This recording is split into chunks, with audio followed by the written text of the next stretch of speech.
Olá pessoal, tudo bom? Bem, eu estou aqui agora para a gente fazer comentários sobre o percurso 2 do nono ano, do livro do nono ano, ok? Bem, nós vamos dividir novamente o percurso em duas partes, por uma questão até mais tranquila para vocês estarem assistindo os comentários. O percurso 2 ele trata a nova ordem mundial e os Estados Unidos.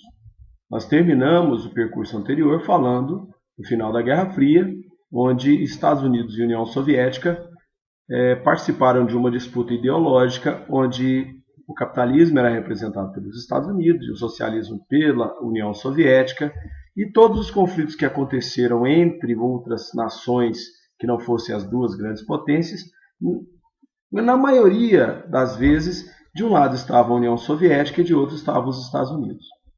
Bem, com o fim da Guerra Fria, algo deveria mudar. Com o fim da União Soviética, com certeza, a ordem mundial, que era bipolar, estaria se modificando. Comentei com vocês que em 1991, no ano da fragmentação da velha União Soviética, do fim dela, eu era estudante de Geografia na Universidade Federal de Goiás e tive a oportunidade de participar me parece que 25º ou 27º ENEG, Encontro Nacional de Estudantes de Geografia. O ENEG foi realizado aqui em Goiânia.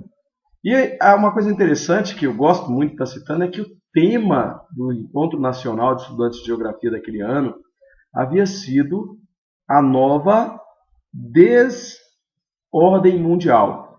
Tá? Desordem, por quê?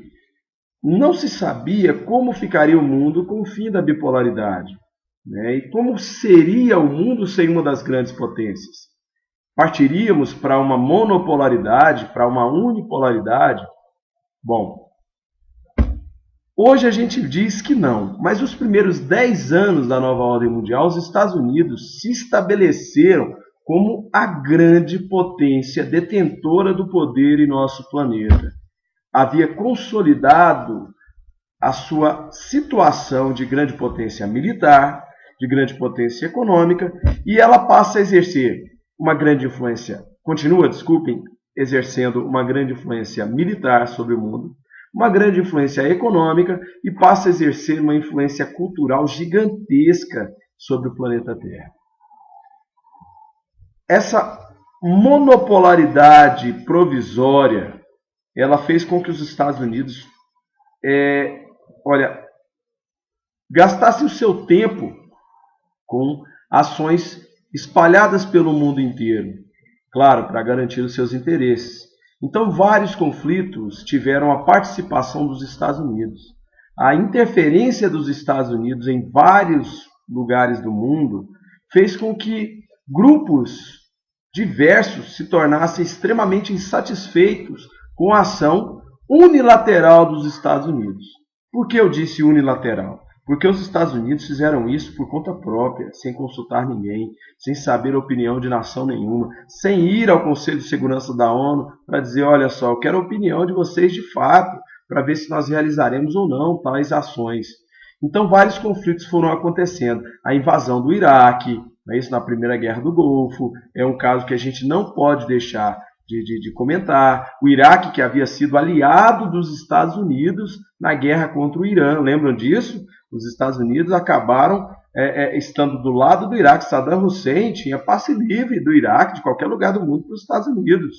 Era um aliado. Depois, posteriormente, nós vamos estudar na segunda parte desse percurso, se tornou inimigo dos Estados Unidos. Bom, não bastasse isso, também um outro aliado dos Estados Unidos passou a ser inimigo deles, Osama Bin Laden. Osama Bin Laden, um saudita, filho de sheik do petróleo, muito rico, mas que defendia uma causa, a causa da liberdade, né? A liberdade do Afeganistão. Então, na guerra do Afeganistão, quando a União Soviética invadiu o Afeganistão, Bin Laden e sua organização receberam auxílio dos Estados Unidos. Não é isso?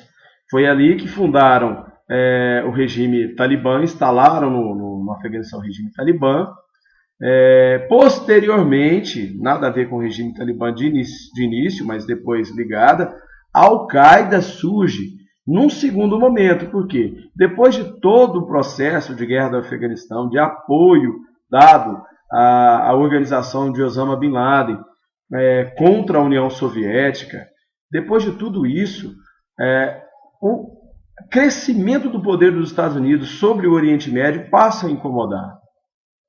Então, os Estados Unidos observaram que poderiam dominar uma vasta região, controlar uma vasta região, e partiram para isso de forma extremamente agressiva. Arábia Saudita, país natal de Osama Bin Laden, influenciada, ocupada por tropas, com bases militares norte-americanas instaladas lá. Isso foi gerando um descontentamento para o povo saudita e principalmente para aqueles árabes que sempre lutaram pela liberdade do mundo árabe. E aí os Estados Unidos ainda apoiam o inimigo do povo árabe, que é o Estado de Israel. Tem o Estado de Israel como seu grande aliado ali no Oriente Médio. Será que isso provocou algum incômodo ali aos árabes? Claro que sim. Então, o 11 de setembro de 2001 ele foi marcado por algo que não se esperava. A grande potência mundial, potência armamentista, econômica, ela se sentiu abalada. Claro, numa guerra convencional contra os Estados Unidos, ninguém teria chance. Mas a Al-Qaeda, organização fundamentalista islâmica, radical, desculpem, não fundamentalista, radical islâmica, ela simplesmente organiza um atentado, uma série de atentados que chocaram o mundo em 11 de setembro de 2001. Esses atentados tiveram como mentor intelectual, ao que tudo indica, Osama Bin Laden, e a destruição das Torres Gêmeas, o atentado às Torres Gêmeas, o atentado ao Pentágono, a tentativa de chegar-se com um avião à Casa Branca. Tudo isso fez com que os Estados Unidos se sentissem, completamente indefesos. O inimigo que ninguém via. Porque a palavra terrorismo, ela fala muito disso. O inimigo que ninguém vê. Se esse inimigo ninguém vê, olha que coisa interessante. Como é que você vai se defender dele? Então, o terrorismo hoje, ele fala desse tipo de inimigo, mas já foi praticado por vários estados, né? Quando o próprio Estado, ele usa das suas artimanhas, dos seus braços, né?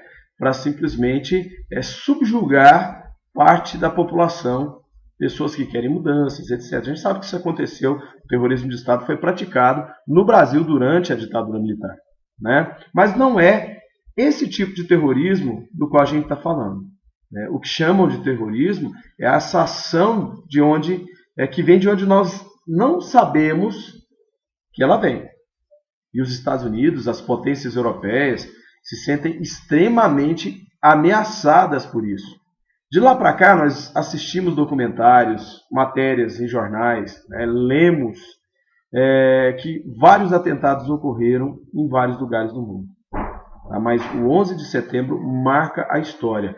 Gente, os Estados Unidos, a sua interferência no Oriente Médio provocou o surgimento de um ódio com relação aos Estados Unidos, que antigamente era de exclusividade dos europeus. E os Estados Unidos passaram simplesmente a ser o grande inimigo do mundo árabe, ou seja, dos extremistas islâmicos. Ok?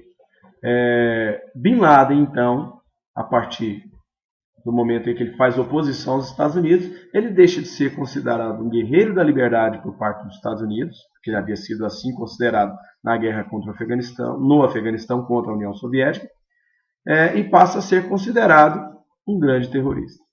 Ok?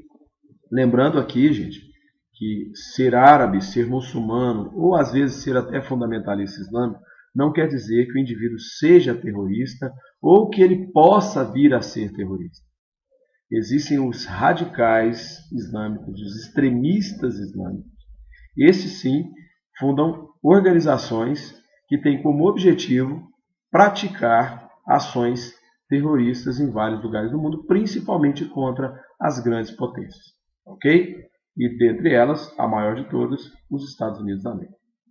Na segunda parte desse percurso, nós vamos dar continuidade e falar de outros confrontos com relação aos Estados Unidos e vamos falar um pouco mais sobre essa guerra contra o terror. Ok? Um abraço e até breve. Tchau, tchau.